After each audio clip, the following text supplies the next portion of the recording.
You have seen the Mercedes-AMG GT on Autogefuehl. This one here, the AMG GT S in yellow, street driving today. This one here, the GTR in green, on the racetrack. So an action-packed review with different models of the Mercedes-AMG GT family, all on Autogefuehl, your #1 resource for in-depth car reviews and your #1 community to discuss cars. Today with me, with Thomas. Exterior, interior information and of course driving experience with this horsepower monster. Let's go in full HD, full screen and full length. Let's go.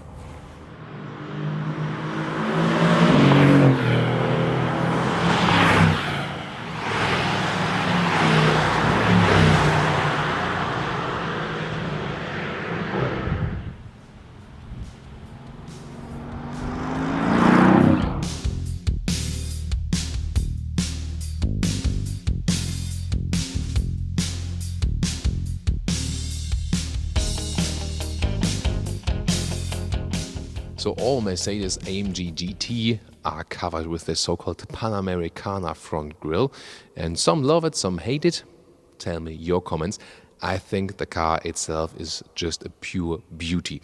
Solar beam is the color. It was also used for the AMG GTC Roadster we've reviewed. If you want to see that one from the US, we were in an area around Phoenix.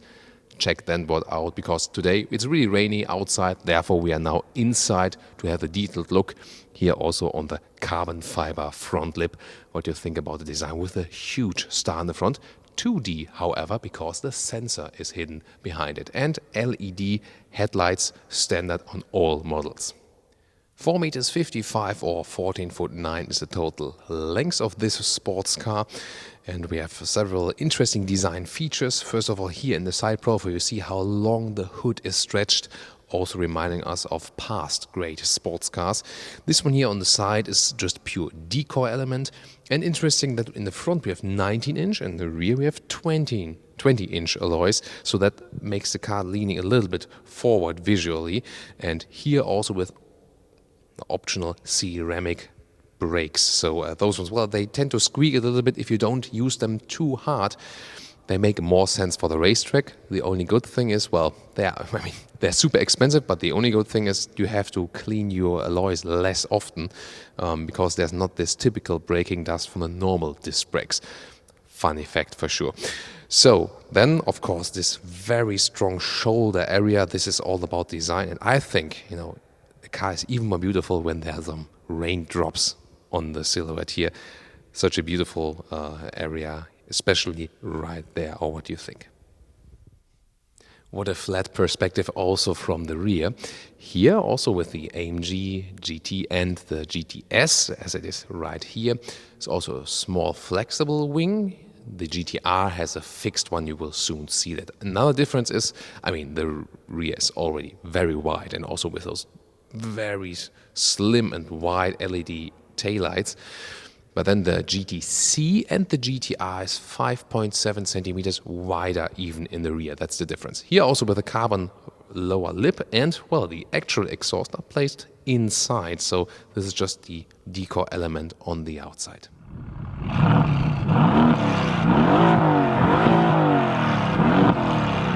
And now to the centerpiece of all the models is a 4-liter V8 bi-turbo, and you can look at it right here. One man, one engine, handcrafted in Germany.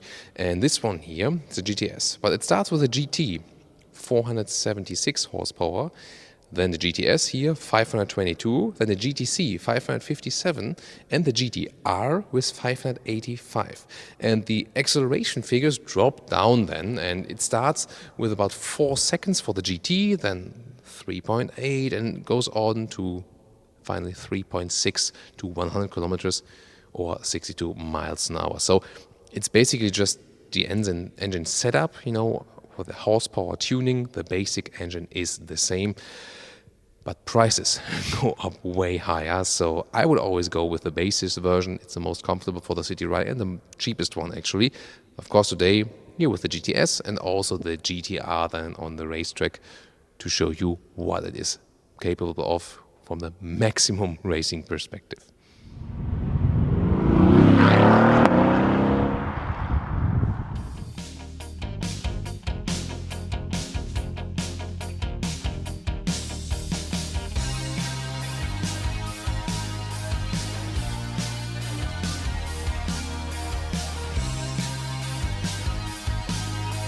Now to the interior, GTS key, just with the AMG badge.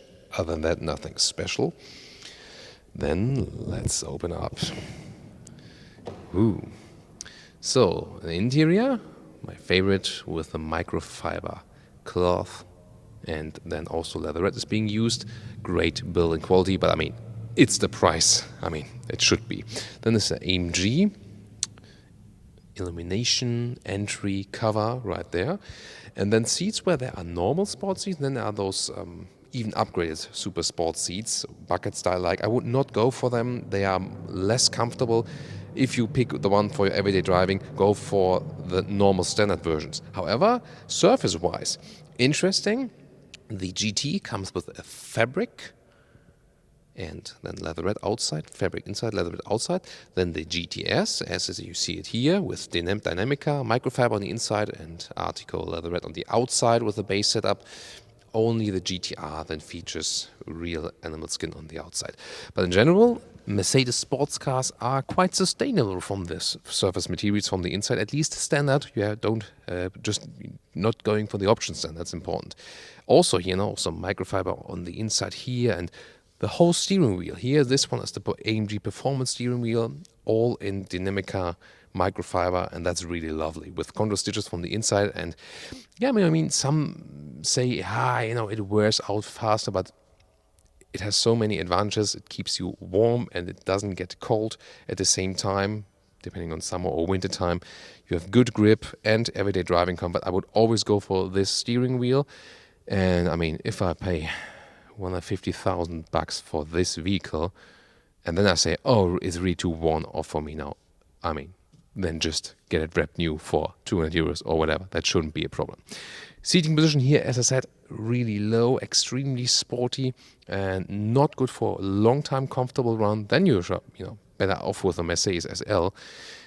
However, if you stick with the normal basic sport seats, it will be better.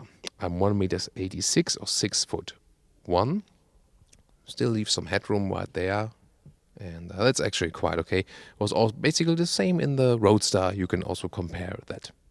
So the interior is not simple at all. It is rather complicated and overwhelming in some way.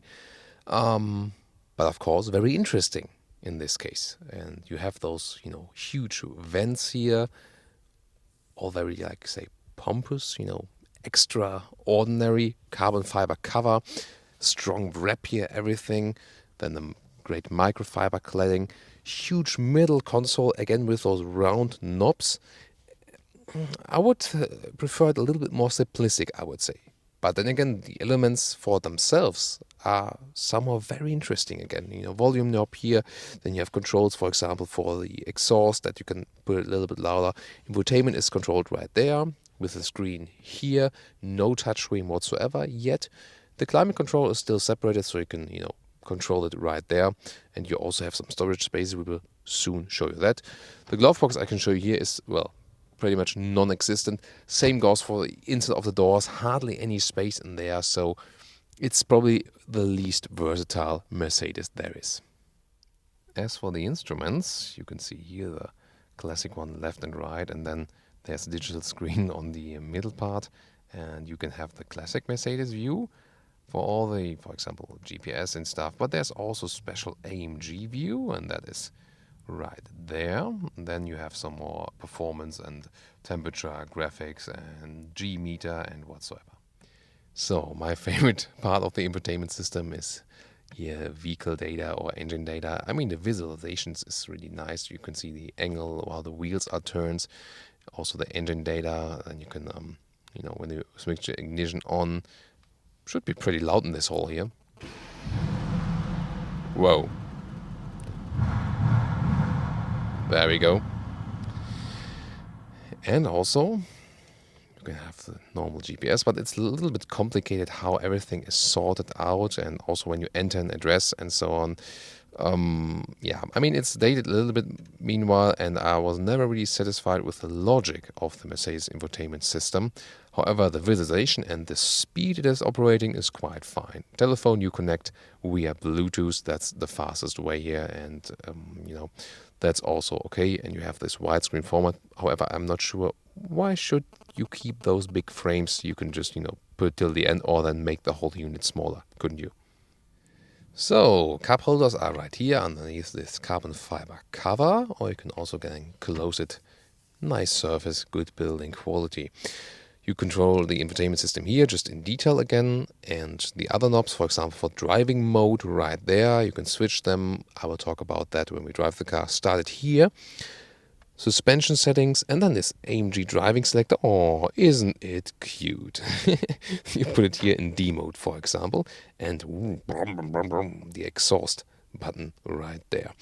Also, you can open the armrests, and there are 2 USB ports, and you can put the smartphone in there. And this is here, in case maybe the key is not recognized, the keyless function is not working, then you can put it there. Guys, I'm a Roadster or convertible fan, but the one disadvantage of the Roadster is hardly any luggage space. Better here with the Coupe. You can store it not as high, but you have, more flexibility. Also, there's a safety net right there. You can mount that nothing flies towards the interior. And then here is a second net. So this one then would usually close everything off when the trunk is closed. But then if you even want to put stuff right there, that's the second safety net for then. Maybe a little bit complicated, but this was obviously the only solution. So what would you put in here? Maybe your racing helmet?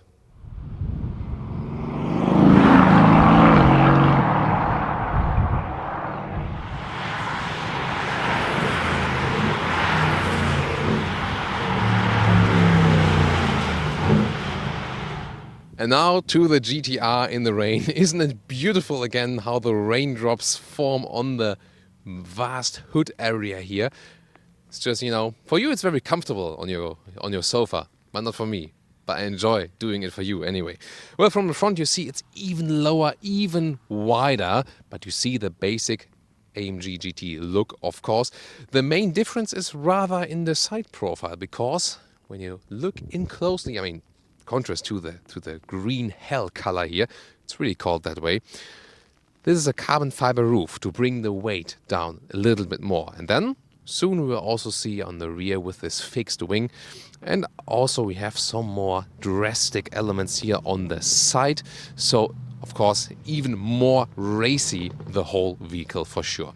And here it is. Wow, and it is actually fixedly attached. When you want to change it, you have to manually change it.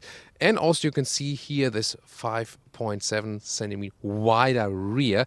You can see it, just from when you have both vehicles next to each other, because the standard one also looks so wide already. And there's also something even special on the inside we can also take a look at. And here we go. So it's a little bit different. Those are the super bucket seats, which again I do not really recommend because they're even less comfortable. They are really for the racetrack, that they keep you tight. Other than that, not so many differences, but when you look at the middle console, there's an additional yellow button right there.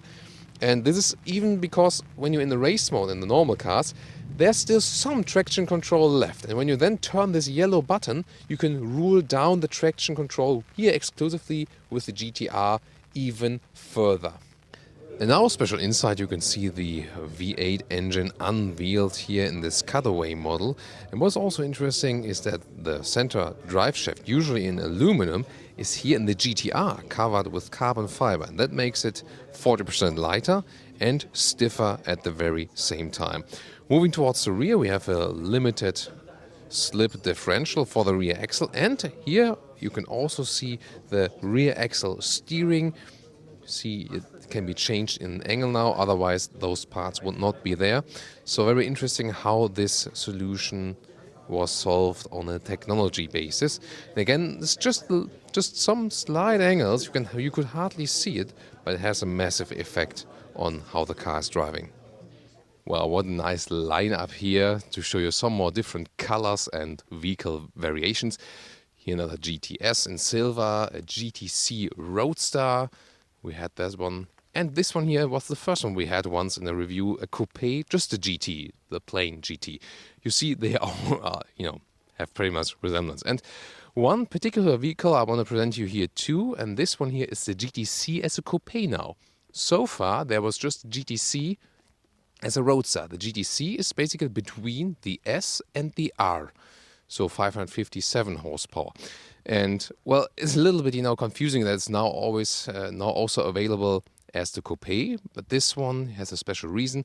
The 50th anniversary of AMG, and this is then also a special edition with you know, also special design highlights, exterior and interior. Here you see in this, you know, very evil style, I would call it. What is your favorite color of the vehicles we've shown you here today? And well, what would be my pick? Of course, Thomas Blue as the exterior color. This one here is the plain GT. I would also go with the base version. It's enough horsepower for me. And of course, as the roadster, I think the coupe has, you know, even more elegant styling. I like it more visually, but of course the open top beats everything. So this exact vehicle here, well, not the interior, but this exact vehicle on the exterior would be my personal pick. And then of course with the basic seats, fabric, Artico mix, and I would be pretty happy to have this one then. And one look in the interior of the special edition right there. I think a nice work of color combinations with gray and black, that's for sure. But of course, there are better seat materials available, especially at AMG.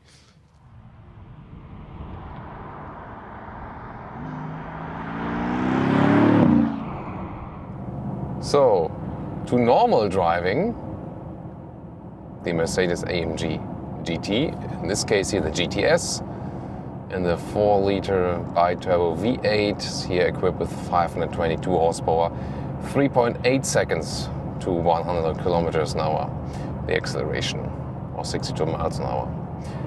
So, you know, we have tested the GT before as a coupe and the GTC as a roadster, and I mean, does it really make a big difference engine-wise? I mean, no, it's the same engine. It always has enormous power, and it's really hard to feel a big difference then between those really slight changes in acceleration. It's more how you control the car. You can have it here in the comfort mode, and when you are at lower speeds, you really feel this vehicle is equipped with the rear wheel steering, so or the rear axle steering. So when we drive slowly, it goes in the opposite direction, and when we drive faster, it goes in the same direction to give more stability. And when you drive slowly, the car is so much more agile by that. It really feels like a go-kart, like in an arcade racing game or something like that. Pretty surreal. And of course, when you drive the vehicle, especially in such a bright color, you look to the front, see this enormous hood. You know, same effect as with the Jaguar E-Type, for example. See this very long hood, and something very emotional than when you drive the vehicle. Comfort-wise, can you drive it comfortably in normal driving life? Yeah, I mean, this is a sporty vehicle, and so there is less comfort in everyday driving if you, for example, compare it to a Mercedes SL. I think that's, you know, important comparison. When we get to the motorway now, let's go to the sport mode. There's the normal sport mode. You maybe hear or more sound from the exhaust. And then so effortless when you push the throttle. Now we have like 70 to whatever. Let's see what we can get. It was 130. Wow, and the sound is really great. It's not too much over the top. I think it's not too much screaming. Has this sonorous V8 sound. I think just right. So if you still want a car with sound, I think that is a good choice for sure. Wow, that is really something. There's also unlimited speed here. Some of the rare Autobahn parts in Germany where you can do that. Therefore, we can also accelerate further. And there's even the Sport Plus mode. Even the gear lower now, and the gears are turned up higher. And even at higher speeds, there's always something happening with the acceleration, no matter at which speed you are going. And especially when you're in those sporty driving modes, the car reacts more spontaneously. However, what you can always do is just using the shifting pedals. So shift the gear down yourself. That can also be fun, for sure. Like here now, and then also when you shift down, you hear this plop from the exhaust. Pretty nice. Especially when you're not on the throttle. So you're letting the car roll. That's just going off the throttle, you know. Let's do the plop game. Huh? Ah, there we go. And of course, yeah, also when you shift the gear up and then leave off the throttle. So this makes you drive this car a little bit, you'd say, not that economic, just to induce those sounds. Suspension-wise, by the way, is pretty good actually. So when you go back also on the motorway and or to the comfort mode, you can drive it rather comfortably from the suspension. However, the seating position is very low. The seats are very stiff. And so I think the seating comfort is the main difference to the Mercedes SL. In an SL I will also go, you know, on a longer road trip. This one here is way more challenging for you as a driver. That's the big difference. However, there are also, you know, some assistance systems available, but it always depends on, for example, here in this vehicle, it's also not put on up to the max. Just a normal cruise control, for example. Blind spot monitor is available via the side mirrors. I mean, sometimes people do not want all the assistance systems if they buy such a sporty vehicle. However, I think, offering them in a vehicle that is already costing so much money, I think that should all be included then. So effortless driving for sure on the motorway, and you feel so connected to the road. By the way, I'm not sure if you can see that on camera. You know, when I really sit very upright and look to the front while driving, it's like I look half into the black ceiling. So let's say it is maybe a little bit more suitable if you're a little bit smaller. So this will be a vehicle for Michel, right? So he's nodding, so maybe we should switch then positions here. Especially in bright yellow color. I'm not sure if I would go for this color myself, but it's definitely, you know, screaming out. Sometimes, by the way, you see in the middle part here a small sailing boat, and it's called sailing or coasting. It's just when you let the car roll, and then basically the drivetrain is disconnected, there's no resistance from the engine, then you roll and use less fuel. The question is if it's really important how much fuel do you use with this vehicle. I think basically it's always important, and it depends on really how you use it. You won't really be able to score something below 10 liters on the 100 kilometers. We can later also give you an update when we drove a little bit further, but also from the results we had with our earlier test rides. You will be at the fuel station quite a lot, so you can get maybe acquainted with the people right there. So when we're now, by the way, at higher speeds, I feel that the rear axle steering is giving me a little bit more stability. So this is also a funny feeling because the car moves rather like this. It's really the funny thing that although it's just just a couple of degrees in the angle where it's changing, it still has such a notable effect on driving the vehicle. I think that's the very exciting point about that. This was the blind spot monitor warning me also acoustically, by the way. This is here now. I feel like standing still when you're driving here with, what do we have now? Let's go back to the speed again. When you're with 60 in this corner, when you would be in a small vehicle, it's like, oh, it's pretty fast. But here it's like really standing still.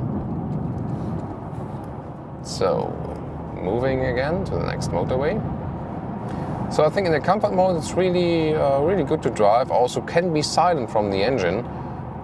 There are also not too many wind noises. Of course, with such a sporty vehicle, they pay attention to the wind drag.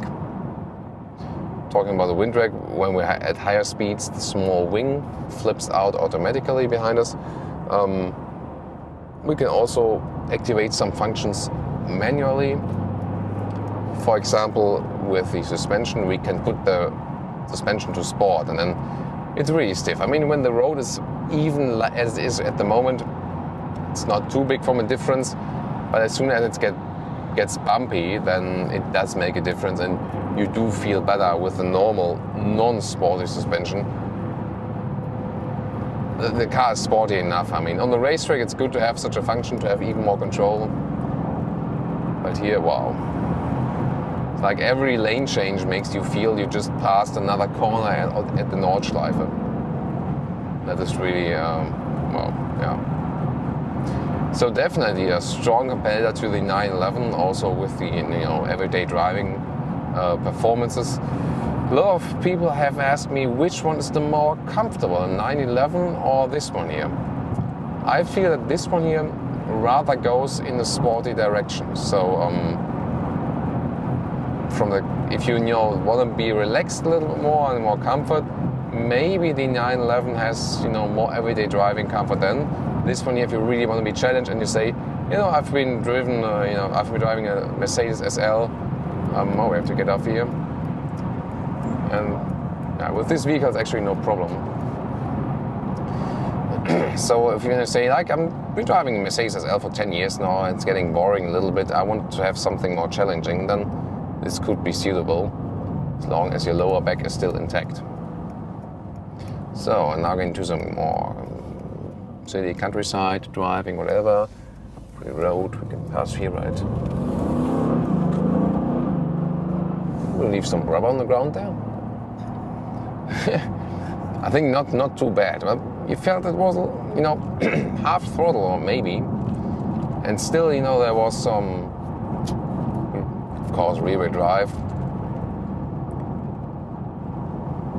It was a little slippery. You could feel it already. Of course, this vehicle is also equipped with a traction control, and when you're in a normal comfort mode, is kept relatively low. I would definitely recommend it for the city driving. That so the braking out process is kept low. That's what I meant. Of course, the ESP itself is kept high, and then when you switch over to the sport modes, then the stability control gets drawn back, and you can let the car fly more. But that's rather than something again for the racetrack, where you could really play that out. At the moment, it's still relatively dry. Already those countryside roads make you feel like being on the racetrack. Quite a nice road we have here for you too, so you can always enjoy the view outside.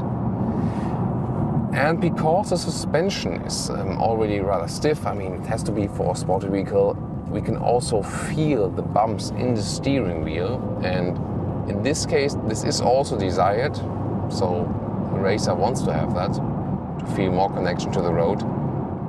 That again makes you feel that you would be driving a little bit more extreme, or a little bit faster actually. But then again, when you have the steering wheel and it's really a direct control to the road, and I so love the Dinamica, the microfiber surface of the steering wheel.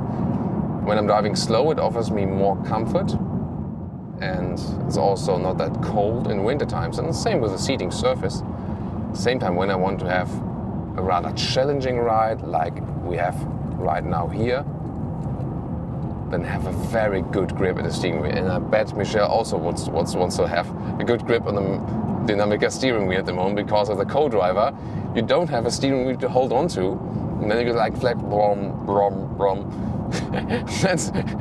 Don't hold on to the camera. And then, that's also a reason that sometimes our cameramen will not join us in the car when we're on the racetrack, because it's really insane. I mean, being co-driver on the racetrack, not really sure if I would recommend eating before. So I'm a bad co-driver on the racetrack.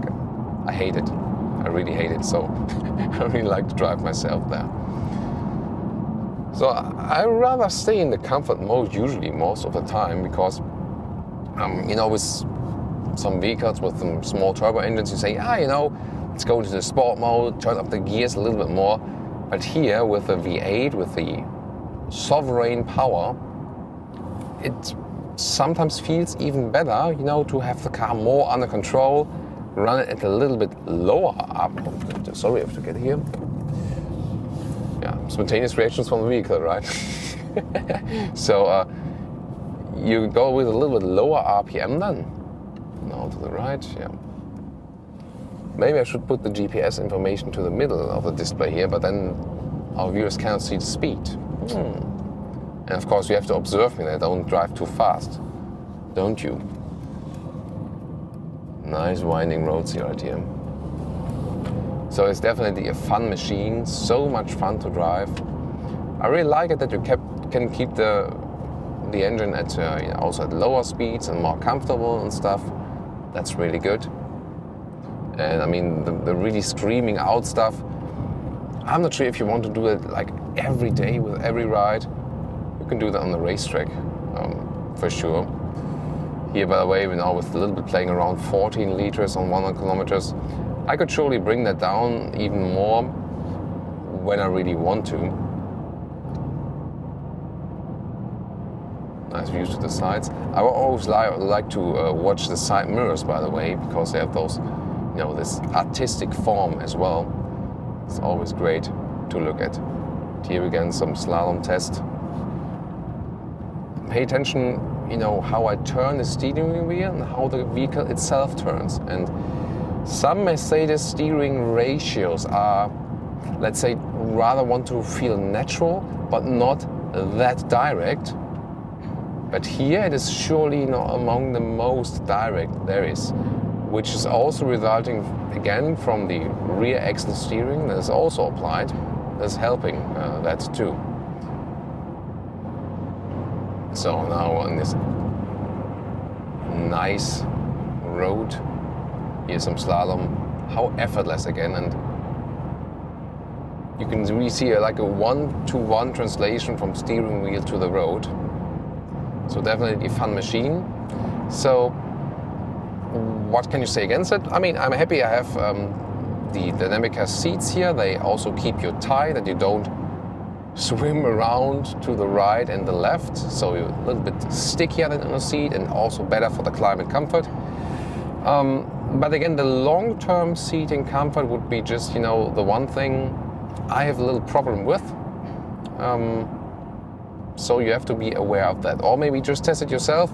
Sometimes it's also depending on the very exact body you have, if a certain seat fits you or not. And I can tell you, the seats we have here do not exactly fit my comfort needs. So this would be, you know, the only drawback for this vehicle. Other than that, surely one of the sporty, fun machines. And I think it's also in conclusion, doesn't really matter if you have the GT, the GTS, the GTC or whatever. You can always go with a lower version also. It's also a little bit extra horsepower.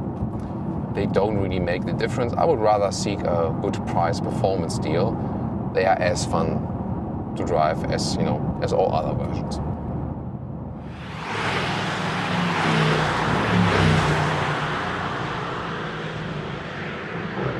So here to the racing part for today with the GTR, and of course it's a different thing when it's rainy. Unfortunately, we couldn't have a dry spot here today on the racetrack, but of course it's in a way even more exciting. And what I can already say so far, here in the sport mode, you can see when I hammer the throttle too much, you can see I have to counter steer. I mean, oh, there's another vehicle behind us. We're waiting for that one now. Maybe the colleague flipped it around too much a little bit. That will be possible. I mean, it's really treacherous because there's so much rain on this racetrack. It's the Bilsterberg in Germany. And you have some blind spots here, for example. And I'm in sport mode, by the way, so the ESP is drawn back a little bit. But you see, with so much power and so much rain on the track, it's already enough to let the car flip out just a little bit. If I want to. So I have to be really gentle with the throttle. But of course, the enormous performance, you have to control it. 585 horsepower here, so almost 100 horsepower more than with the basic GT model. That is then of course a difference if you switch from a GT to the GTR. Also, as we've shown and explained to you, they've worked on the torsional stiffness here even more with this central shaft. Whoa. So there was just a straight line, accelerating in a straight line, and that even made the wheels in the rear spin, and just in the normal sport mode. I mean, see, the ESP is drawn back in the other sport modes even more.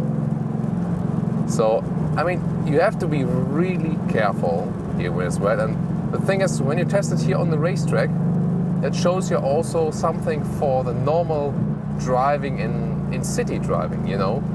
That shows you how different it is when the road is dry and when it is wet.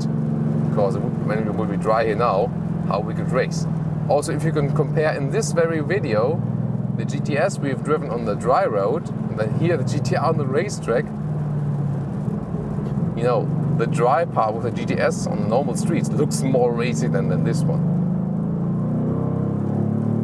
Wow, this is such a beast. The seats here, by the way, I mean, yeah, not really for long-term comfort, that's for sure. But here on the racetrack, they really hold you tight, and that's of course a good thing to have. Here you can also see the direct control of the steering wheel to the road. Nice sound supported by that. In a GTR you feel that you would be sitting a little bit lower, you do. So that is, to me, the basic difference. Of course the seats are a little bit different. But you know, the overall feeling is pretty much similar here from the GTR to the normal car. Of course, there has been a lot of work underneath too. And if you then compare the lap times as a professional driver, you will of course realize that. For a non-professional driver, again, yeah, I mean, even the horsepower of the normal GT can sometimes not be used entirely, and you know, then it's of course the question, how can you use it right here, especially not when it's rainy. You really have to control. It's even, you know, more skill is being needed. With a view also to the front, seeing the other green hell GTR right there. Suspension, of course, super stiff here. This is, by the way, a very interesting section of the racetrack, because you basically shoot yourself up to the sky.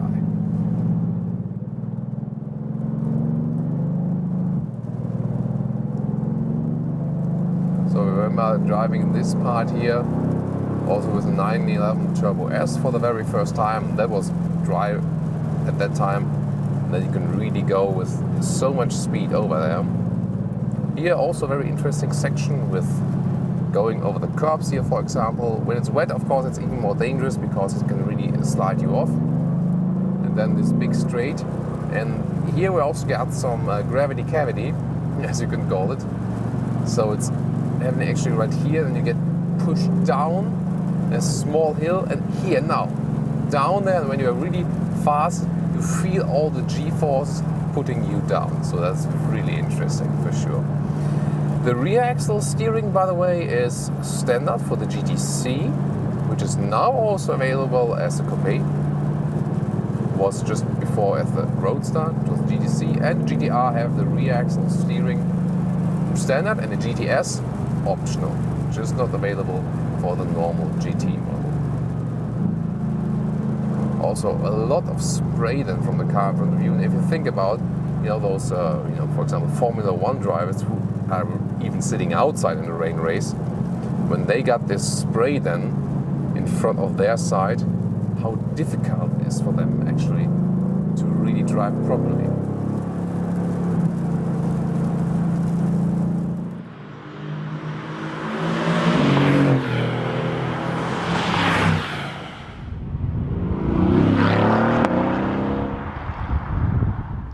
So we did have a dry racing part for today, somewhat on the street. Unfortunately, Racetrack just in the rain, but this one here, the Roadster version, promises more sunshine, especially also in Sunbeam Yellow. And you should also check out our special review of this very vehicle with the open top from the US. That was an awesome review, really and great scenery. So after you've finished watching this one here with a special day, go for that one. Overall, I mean, the exterior just stunning, the interior, good material use and good build quality. Of course, the design is, let's say, at some point overwhelming. If you like it or not, that is left up to you. Long-term run, I would rather go with, a less sporty GT if you want to have longer cruises. If you want a sporty challenge, then this one is the right one for you. Of course, better price performance with the entry GT model. The other models then, of course, go up in the price really high. Just have some more horsepower. Only if you then look at the lowest and the highest spec of the model lineup, then there's a big horsepower difference. But the question is, and it was also showing in the rain today, how can you get this power to the ground with just the rear-wheel drive? And then, of course, 400-something horsepower are way than enough. Anyway, I hope you liked our different insight of the different models here today. I think we could present you a very nice mix. And of course, join us again next time. We're looking forward to your feedback on this very vehicle or on the vehicles for today. Thank you so much.